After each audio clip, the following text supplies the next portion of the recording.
दोस्तों, आप सभी का बेसिक लर्निंग यूट्यूब चैनल बहुत बहुत स्वागत है। आज इस वीडियो में अपन बात करने जा रहे हैं ऑफिशियल लैंग्वेज हिंदी की। तो आइए शुरू करें।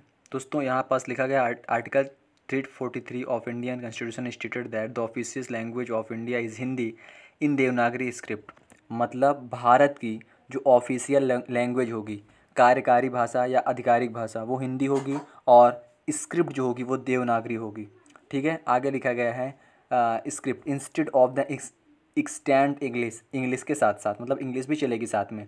ठीक है, ये आज़ादी के जस्ट बाद संविधान में लिखा गया था कि ये भी चलेगी लगभग 15 साल तक। आगे लिखा है later a constitutional amendment the official languages act 1963 allowed for constitution of English along Hindi in the Indian government indefinitely until legislation decided to change it. मतलब जब तक आपका संसद चाहेगी तब तक ये बना रहेगा, इंग्लिश भी साथ में रहेगी, उसके साथ साथ ऑफिशियल लैंग्वेज का हिंदी के साथ काम करेगी। आगे लिखा है the form of numerals to be use the official purpose of union are the, लिखा है the international form of Indian numerals. मतलब ये कहा गया है कि आप जो है हिंदू अरेबिक सिस्टम में जो लिखते हैं 1 2 3, जिस तरह अपन यूजुअली लिखते हैं, जिसे हम बोलते हैं ना कि इंग्लिश स्पीकिंग कंट्रीज़ में जिस तरह लिखते हैं, तो वो अरेबिक सिस्टम में लिखा जाता है, उसे बोलते हैं। और उसे अपन इंडिया में बोलते हैं हिंदू अरेबिक सिस्टम 1 2 3 4 जो लिखते हैं, तो वो होगा अपना, क्या होगा, न्यूमेरल्स होंगे। ठीक है, ऑफिशियल्स।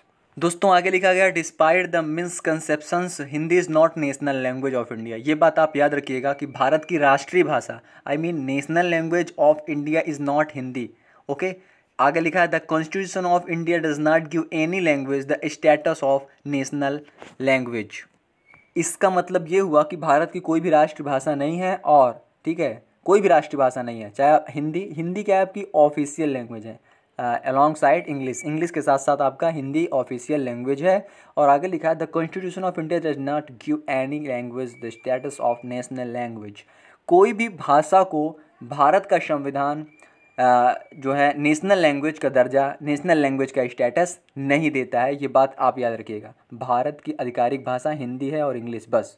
दोस्तों, अब आइए आगे देखते हैं। आगे लिखा गया है at the schedule of Indian constitution, Bharat की 8वीं अनुसूची में 22 भाषाओं का उल्लेख है, लिखा गया है 22 लैंग्वेजेस। अब लिखा है which have been referred to as scheduled language. इसका मतलब ये हुआ कि अगर कोई पूछ ले शेड्यूल्ड लैंग्वेजेस कितनी हैं, तो दोस्तों आपको बताना है 22, जो कि आपका 8th schedule of Indian constitution में लिखा गया है कि 22 भारत की जो है भाषाओं का उल्लेख है, तो वही आपकी शेड्यूल्ड लैंग्वेजेस कहलाती हैं। दोस्तों, अब देखेंगे भारत सरकार ने कुछ को क्लासिकल लैंग्वेज का दर्जा दिया है, वो है कन्नड़, मलयालम, उड़िया, संस्कृत, तमिल, तेलुगु। आगे देखें दोस्तों, इन भाषाओं की एक रिच हेरिटेज है और इंडिपेंडेंट नेचर में, they are very different to each other. तो इन भाषाओं को भारत सरकार ने कौन कौन सी, कन्नड़, मलयालम, उड़िया, संस्कृत, तमिल और तेलुगु को भारत सरकार ने क्लासिकल लैंग्वेजेस का स्टेटस दिया है, ये आप याद रखिएगा। दोस्तों, अब आइए आगे देखते हैं। दोस्तों, सेंसस 2001 के अनुसार भारत में 122 बड़ी भाषाएं और 1599 दूसरी भाषाएं, मतलब 122 भाषाएं वृहद लेवल पे बोली जाती हैं। अब दोस्तों, अपन आगे देखते हैं। दोस्तों, भारत में 30 भाषाएं ऐसी हैं जो 1 मिलियन से ज़्यादा लोगों द्वारा बोली जाती हैं। ठीक है, और 122 लिखा है 122 which were spoken by more than 10,000 people.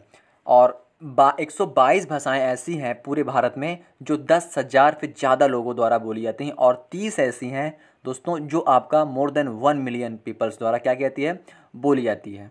दोस्तों, यहाँ पास हम 2 कॉन्टैक्ट लैंग्वेजेस देखेंगे जिनका इंडिया में एक इंपॉर्टेंट रोल प्ले हुआ है, वो है पर्सियन और इंग्लिश। दोस्तों, आपको पता होना चाहिए कि जो पर्सियन लैंग्वेज थी, जिसे हम लोग फारसी बोलते हैं हिंदी में, Persian was the court language during the Mughal period in India.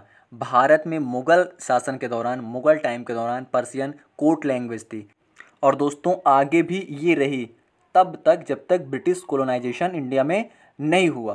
दोस्तों, उसके बाद अंग्रेजी आ गई, और आप जानते हैं आज अंग्रेजी का कितना ज़्यादा यूज है। आज भी अंग्रेज चले गए, लेकिन भारत में अंग्रेजी छोड़ गए। और दोस्तों, अंग्रेज़ों के समय से लेकर आज तक भारत में अंग्रेजी का बहुत इम्पोर्टेंट रोल है, और ये शायद रहेगा। दोस्तों, इसका इस्तेमाल हायर एजुकेशन में होता है, और लिखा है and in some areas of Indian government, और भारत सरकार के कुछ क्षेत्रों में भी इसका वृहद इस्तेमाल है। आगे लिखा दोस्तों, हिंदी लिखा है the most commonly spoken language in India today serves as the lingua franca. यहाँ लिखा है कि दोस्तों, आज जो है हिंदी बहुत बड़े लेवल में भारत में बोली जाती है across much of north and central India.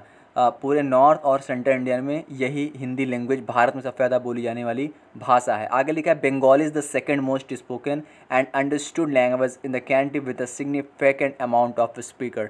इसके बाद बंगाली का नंबर आता है जो सबसे ज़्यादा बोली और समझी जाती है। तो दोस्तों आपको बताता चलूँ कि उर्दू भाषा जो है वो उर्दू भाषा का भी 22 भाषाओं में उल्लेख है, उसका भी एक स्थान है। लेकिन उर्दू भाषा बोली कहाँ जाती है? यस, तो दोस्तों आपको याद रखना है कि वो हिंदी के साथ मिक्स है, हिंदी के साथ उर्दू भाषा मिक्स है। तो दोस्तों पहली भाषा हिंदी हुई, दूसरी हुई बंगाली, और जो तीसरी भाषा है वो है Marathi is the third most spoken and understood language of India. ये तीसरी भाषा जो सबसे ज़्यादा बोली और समझी जाती है। और इस मराठी लैंग्वेज का जो एरिया है इंडिया में वो किधर पड़ता है? वो south western part of India जो है वो किस मराठी भाषा का इस्तेमाल करता है। दोस्तों हिंदी आगे लिखा है there have been concern raised with Hindi being imposed in south India most notably in state of Tamil Nadu, okay, Maharashtra, Karnataka, West Bengal, Assam, Punjab and other non Hindi regions have started to voice concern about Hindi. दोस्तों इन राज्यों में हिंदी भाषा का काफ़ी प्रसार हुआ है, अधिकतर लोग यूज करते हैं। तो इन राज्यों ने क्या किया है, नॉन हिंदी रीजन्स, इन्होंने अपनी वॉइस उठाई है, चिंता व्यक्त की है। अभी आपको बताया गया है कि इन राज्यों की अपनी एक जो है क्लासिकल लैंग्वेज है, ठीक है। तो उसका प्रभाव घटते देख और हिंदी का बढ़ते प्रभाव देखकर इन राज्यों ने क्या किया है, उस पर चिंता अपनी व्यक्त की है। और दोस्तों इसमें विवाद भी है over linguistic rights in India. Bharat में लिंग्विस्टिक्स राइट्स को लेकर विवाद भी है। आगे लिखा the first major linguistics conflict known as the anti Hindi agitations of Tamil Nadu. तो दोस्तों जो पहला बड़ा लिंग्विस्टिक कॉन्फ्लिक्ट है वो किस नाम से आता है? Anti Hindi agitations of Tamil Nadu. लिखा है to place in Tamil Nadu against the implementation of Hindi as official language of India. तो दोस्तों जो आपका ये कॉन्फ्लिक्ट हुआ anti Hindi agitations of Tamil Nadu, ये हिंदी भाषा के ऑफिशियल इम्प्लीमेंटेशन पे जो है खड़ा हुआ।